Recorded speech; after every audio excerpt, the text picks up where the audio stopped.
Okay. Coil spring is in. I'm just gonna finish taking the tool out.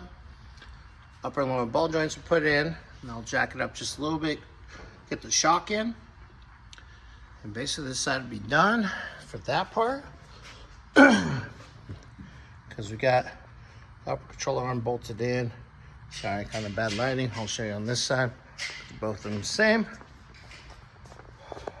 Bolted in, shims in.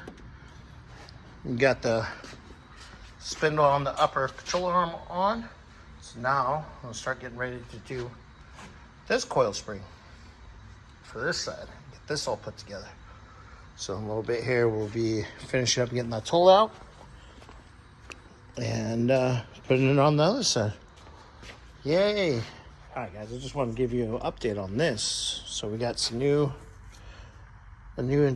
matching tie rod in, or sleeve, excuse me. So from AutoZone, and it worked out great. Got it measured off the old one over there. So it'll be close enough to get it back on the ground. Still working on getting that tool out real quick and start doing this side, this side coil spring. But I just want to stop. We got that in, so I want to make sure it worked and everything. And we're good to go on that.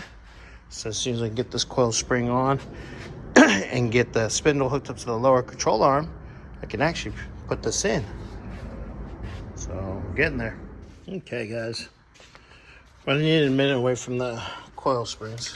So I put the new rag joint in. Gearbox is all bolted up. I'm gonna do the lines right now. And that'll be all done. And I'll get the steering link in because we have all the components on that now.